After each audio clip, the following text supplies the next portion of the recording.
They didn't ask to see beyond the veil. They didn't want their understanding of reality shattered.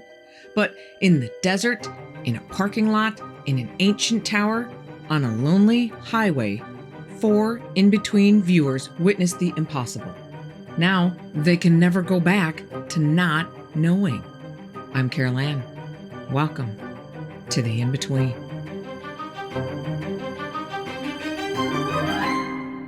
In 2007 and 2008, Alex, a name I have given him to protect his identity, is stationed at a base in Ramadi, just west of Baghdad in Iraq. I am sure that tour of duty taught him a lot of valuable lessons about the world we live in. But the most important thing he learned is that not everything that walks this earth has been found. The never-ending sand hides monsters. One oppressively hot day, Alex finds himself standing at the gun turret in the lead Humvee of a patrol group with a 50 cal mounted right in front of him.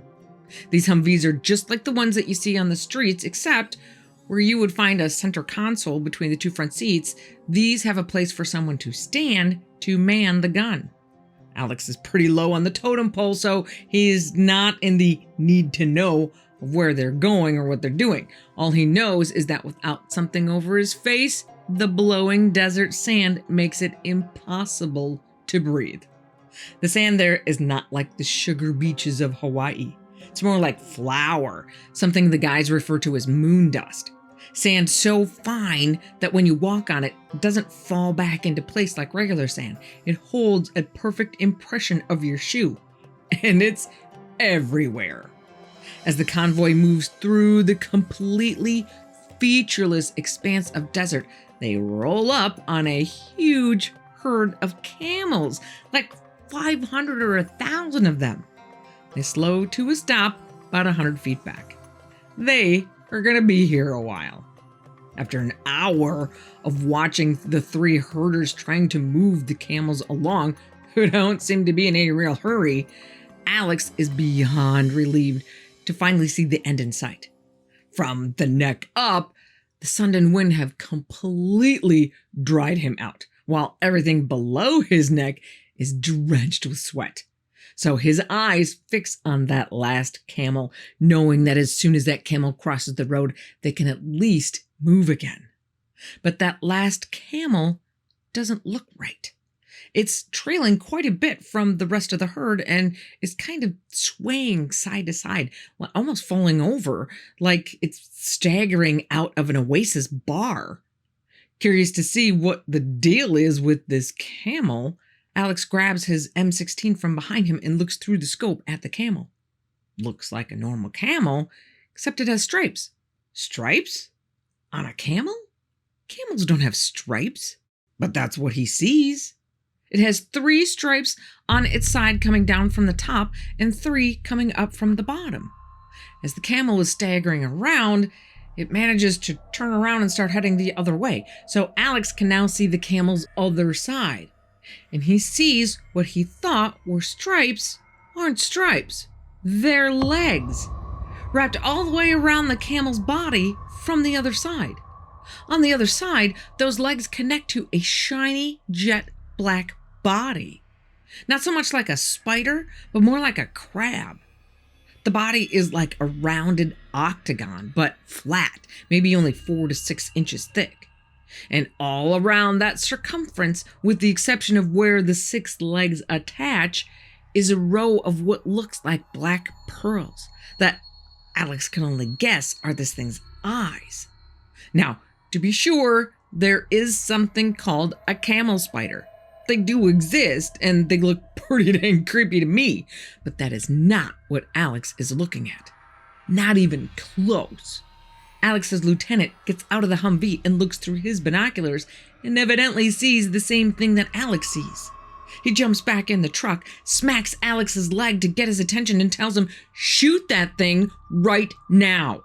Alex grabs the 50 cal, sights the camel, and fires 3 to 5 rounds at the camel. As his eyes scan the aftermath, a skin-crawling feeling hits him that remains with him to this day as he watches this thing detach itself from the camel and skitter away over a dune in a kind of a gallop with 3 legs in the front and 3 in the back. What? A 50 caliber bullet should have decimated this thing. Alex looks at the lieutenant, who just orders the convoy to start moving. As they pass the now deceased camel, he can see a perfect circle of missing flesh on the side of the camel where this creature had been attached, like it was eating the poor thing alive.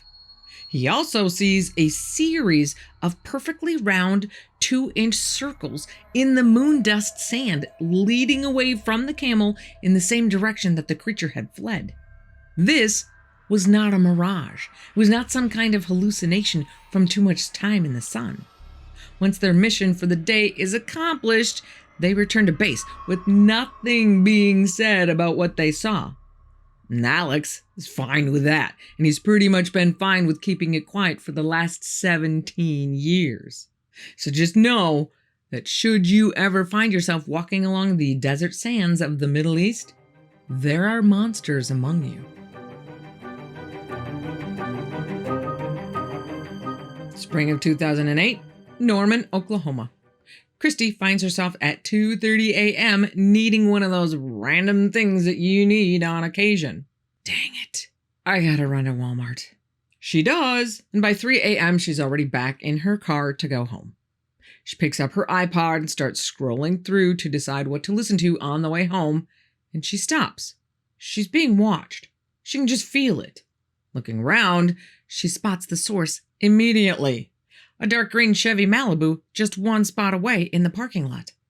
In the driver's seat is a man in his mid-20s staring at her, not blinking, not trying to hide it, and certainly creepy.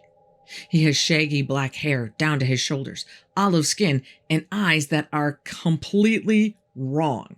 Like they're too big with not enough definition between the iris and the pupil.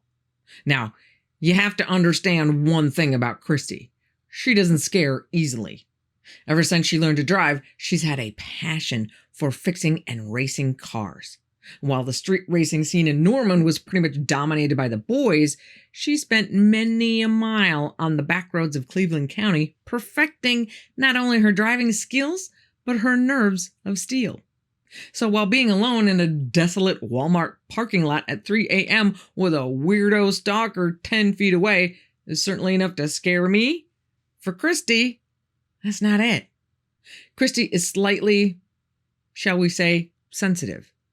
And this guy scares the crap out of her. His eyes have absolutely no sign of emotion, or anything else for that matter. Just a void of nothingness, like he's not even human. And her extra intuition tells her he's not. After Christy manages to break her deer in the headlights fixation and tries to act normal, she hopes that he can't see her hands shaking or her doors locking as she pretends his presence isn't a thing and she's just going back to whatever she was doing. She starts her car, a 1999 Dodge Neon, and heads for the parking lot exit, praying he won't follow, but knowing that he will. And she's right. The green sedan is right behind her as she pulls out onto the service road and up to the stoplight on Main Street. The light turns green and Christy makes a left onto Main Street with the green sedan right behind her. Coincidence, right? Until the green car starts speeding up, closing the gap between them and flashing his lights. Yep, she's being followed. Now, she starts to panic. She speeds up. So does he. She changes lanes. So does he. As they continue this cat and mouse game down Main Street, the green sedan is continually riding her bumper and flashing its lights.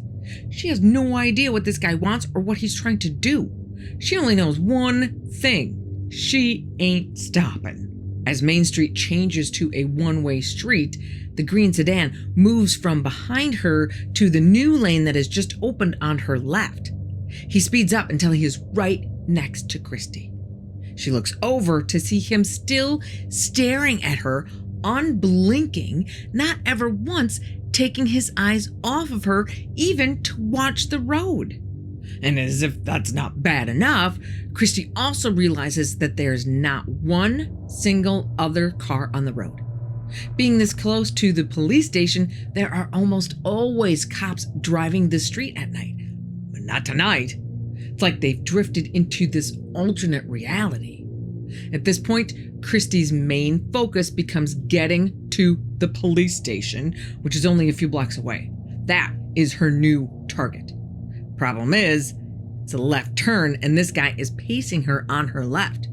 She downshifts and steps on it, gains enough distance in front of him that she's able to pull the emergency brake and drift her way through the left turn in front of him. I know, sounds like an episode of Fast and Furious, right? But remember, racing cars was her idea of a good time. She keeps going until she pulls up right in front of the front doors of the Norman police station, just in time to see the green sedan roll on by without following her into the parking lot. However, the road the sedan is driving down ends at the end of that block with a T, with a fairly steep incline to railroad tracks running parallel to the road. Straight, not really an option. So he either has to go right, left, turn around and head back past the station again, or stop the car and wait for her. Christy watches both sides of the T and the road next to the station for over 10 minutes and does not see him turn off the road or double back. Once she finally gets her nerve back, she drives all around the police parking lot and the road surrounding it. No green sedan. It's like it's totally vanished. Blowing her mind even further is the realization that through this entire car chase, that guy's car never made a sound. No engine revving, no tires screeching, no anything. Between the car chase and the mental recounting of this wholly unnatural affair, Christy wisely calls her boyfriend M, who we're going to call Mitch, and says, "Can I come over?" Once she gets there, she tells Mitch the whole story and watches his face change from a look of concern to a look of guilt. She hadn't even gotten to the part about what the guy looked like, so she's a little surprised when he asks her if the guy had shaggy black hair and weird eyes. Yes? How did you know? Turns out Mitch has his own story to tell. Apparently, when he was younger, Mitch did a little dabbling in the dark arts and became bonded to a demon named Azazel, who always presents himself as a Hispanic-looking man with shaggy black hair and black, weird eyes. And even though Mitch doesn't practice black magic anymore, Azazel still looks out for him. Mitch's theory is that Christy's stalker is Azazel checking her out because she has been hanging out with Mitch. It's been years since Christy and Mitch have been together, but Christy thinks Azazel might just have taken a liking to her too, as she still sees signs of his presence occasionally, like the tag of her tea bag fluttering on its own as she's writing this story to share with the rest of us in-betweeners.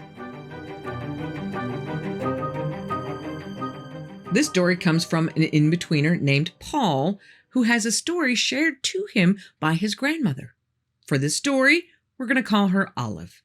Olive used to work at the Tower of London back in the 1940s during World War II. She never told Paul what her duties were there, but every now and then her job would require her to stay in a staff apartment on the grounds of the tower.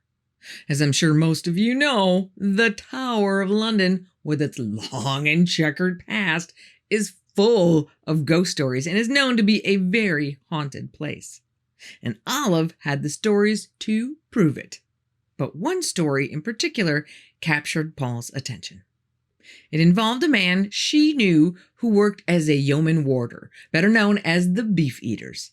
The yeoman warders are the ceremonial guarders of the tower.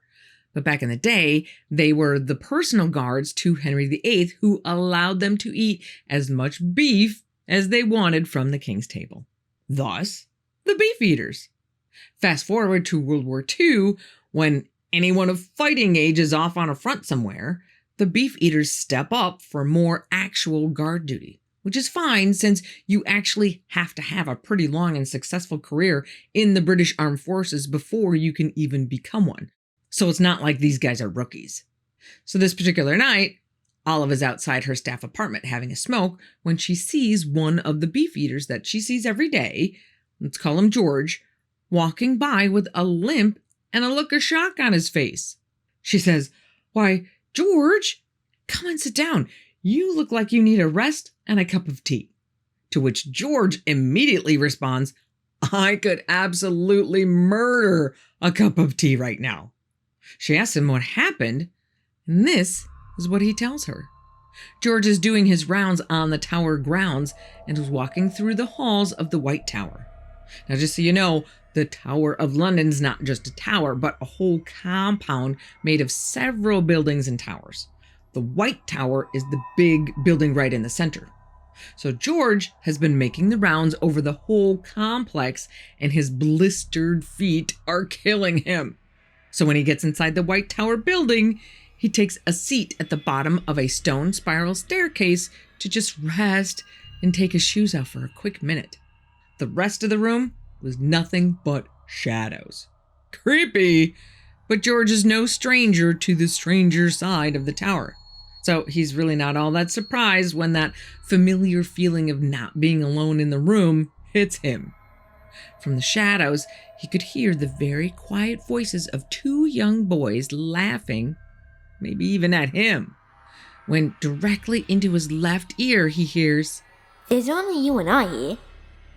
He turns his head and his flashlight to the left, but there's nothing there.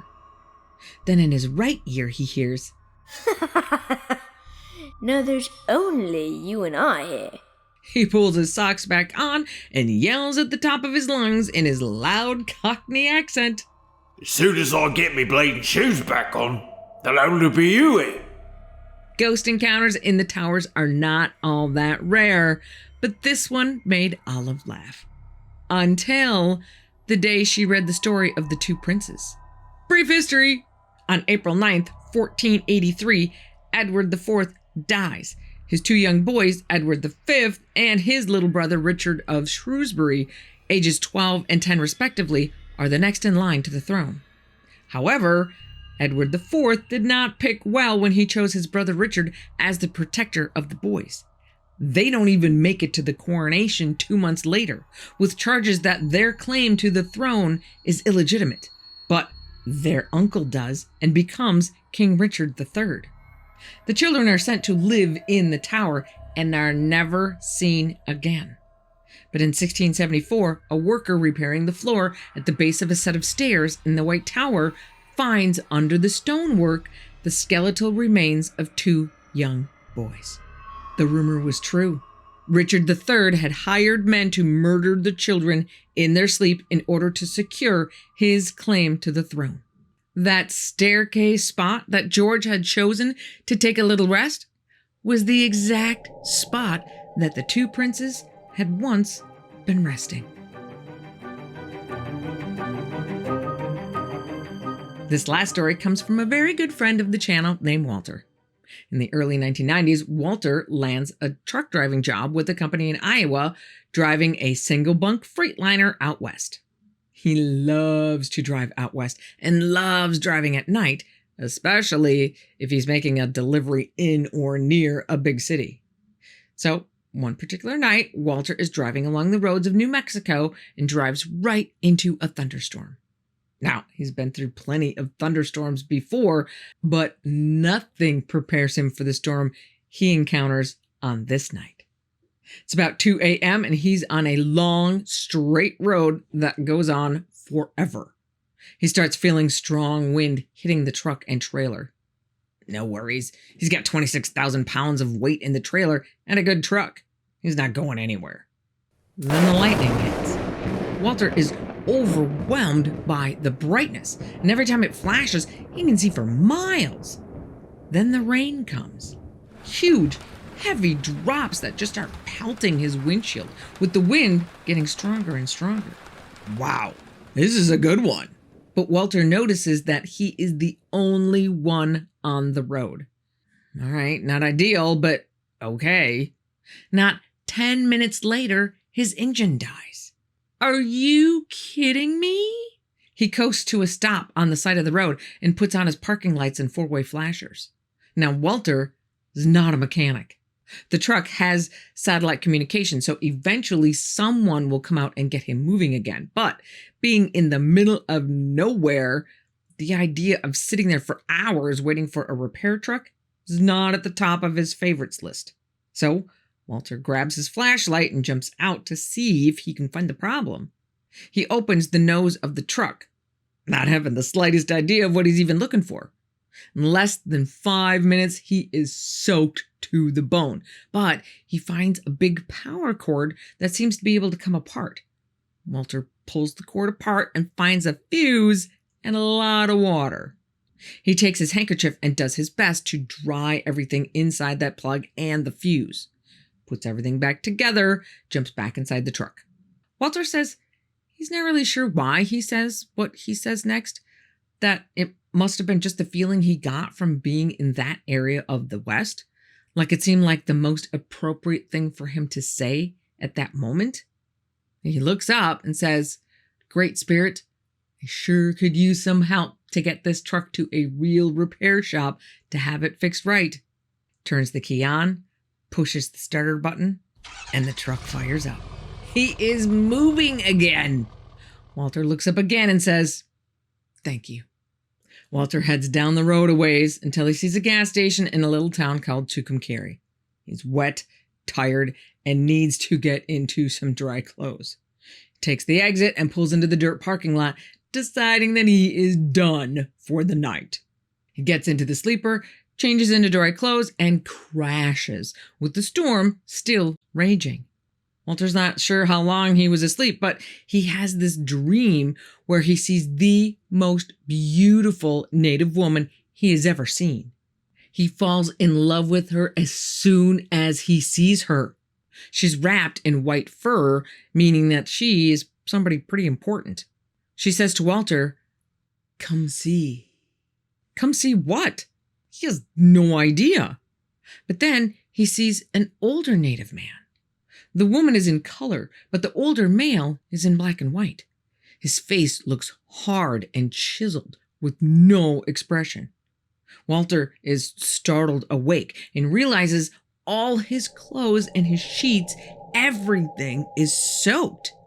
Thinking the truck must have a leak, he checks the whole sleeper but can't find a single leak. By this time, Walter is beyond exhausted, so he just falls back into his bunk and goes back to sleep. When he wakes up again, the sun is just coming up. He needs a coffee and a bathroom. So he heads into the gas station, takes care of business, and heads to the counter. He orders a super large cup of coffee from the woman behind the counter and tells her about what a crazy night he had, both on and off the road. Her face turns a bit pale. Walter asks her, "What's wrong?" And she says, "There's a postcard over there on the display that I think you need to read. It's the legend of how Tucumcari got its name. The native people who once called that place home had a chief who was going to step down. There were 2 warriors he had to choose from, but he couldn't decide. The chief tells the warriors to take their long knives and go away from the tribe. Whichever one returns alive will be the new chief and will receive the hand of the current chief's daughter, Carrie, as a wife. Carrie is in love with Tucum, one of the 2 warriors her father is choosing between. When the 2 warriors go out, Carrie follows them. Tucum is killed by the other warrior. Carrie, in her grief, takes Tucum's knife and kills the other warrior, then turns the blade upon herself. The next day, the old chief finds all their bodies and, in his grief, takes his own life. Walter reads that history and doesn't quite know how, but understands right then that it was Carrie who came to him in his dream the night before. A few years later, Walter, still trucking, stops at a truck stop to grab a bite to eat. He starts up a conversation with another gentleman, and ends up telling him the story. That gentleman just happened to be a researcher of native cultures and tells Walter what happened to you in the sleeper cab of the truck that night is more than a dream. Between the dream and the waking up with everything all soaked, what you had was a vision. To this day, Walter doesn't know what she wants to show him, but he really wants to visit that spot at least one more time before he crosses over the Rainbow Bridge. But you never know. Maybe when he does, she'll be on the other side to show him. Wow! What a crazy metaphysical mashup. This world just keeps getting crazier and crazier. If you want to stay in the crazy zone, click right here. Crazy guarantee. Be careful out there. And I will see you here again on the In-Between.